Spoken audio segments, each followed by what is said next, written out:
The toxic leak has not been Kenya's only problem. The disturbances since the recent elections has seen many people displaced and even murdered. An ex-Mayfield teacher, Alison Rogers, has been living in Kenya and was caught up in the recent troubles and is now back in the UK. She told us about her ordeal. How are you and your family now? Well, of course we're safe, so that's the main thing, and we're well. I think the main problem is the children, and they haven't been in school since the 15th of December. Now that might sound nice to all of you, but they're bored now, and there is no routine because we're living one place for a week, another place for a week. We don't want to put on anybody. So I think it's beginning to tell on the children, but in terms of safety we're all together and we're all well as a family. What has happened to the Hashima project? We're not really sure what we're going to end up doing with it next. It has all been completely burnt. Everything has been stolen. The school here at Mayfield helped put together a lot of stuff for us. We got PA systems, we had trampolines, we had fundraising days, we had tree houses, computers, books, a little library. All of it's gone, including all the buildings and everything that we had and possessed there. We sold our house in London to start that project and we've lost everything, and unfortunately because it was a riot, insurance doesn't cover it. How did you flee where you were staying? And we heard that you went into Nairobi, so how did you get there? We had a group of over 200 people banging on the gates. In our house we had 3 Kikuyu families who'd had their houses burnt down and they'd come to our house for safety. If the crowd had got in and found Kikuyus there, they would have been killed. So one of the ladies in the house, she ran out into the back garden and she hid all the children up one of the mango trees in the back garden. It's a very thick tree, you can't see into it, none of the children could be seen, and there were a lot of children because all these families had their own children as well as ours. Meanwhile my husband phoned the police and they came down with some tear gas and they dispersed the crowd, and then they told us we had 5 minutes to pack, and they stood with us while we packed our things. I remembered to pack their passports and my credit card, but and a few photographs that I picked up that meant something to me, because when you think you're not going to ever see your things again, you have to quickly choose and make those decisions. And then we got into the car and we were escorted to a hotel, and we stayed in 3 different hotels so no one would know where we were, until a friend who used to be a teacher here at Mayfield heard us on the news and managed to get us a ticket, an air ticket from Kisumu to Nairobi.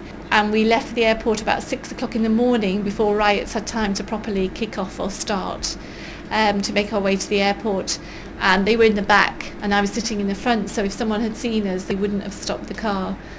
What do you think will happen to the project in the future? So could you ever return to Kenya? Definitely we'll return to Kenya. I do see it as my home. Whether we'll be able to rebuild Hashima there, I don't know, and it's very difficult to see how relations will be restored. We probably need a couple of years to work out, is this going to be possible for a real investment again? Or are we better just working with local schools and not having a big centre? Do you have any ideas about how to stop the violence? It's got to be to do with trust, and it's got to be to do with respect, I think. I think people have got to be more open. Nobody knew there was a big, deep-seated problem. Nobody expected that hatred to come to the surface. So there's obviously underlying prejudice and hatred and frustration and anger and bitterness that's gone on for years and years, untalked about. Thank you. Now on to sport. Manchester United, Arsenal, Chelsea and Liverpool are all in the race for the Champions League trophy. Will we have the first of all English incredible Italian final?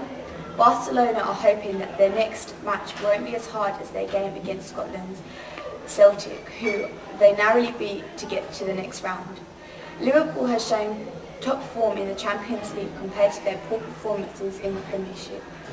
Can Benitez bring Liverpool their second Champions League trophy, or can they possibly sink any lower than they already are? Sports relief. On Sunday, millions of people will be raising money for charity by running a 3-mile run in London. All the money raised is spent by Comic Relief to help vulnerable people who have led through tough lives to get a fresh start. We interviewed a young student from Ilford who is running on Sunday.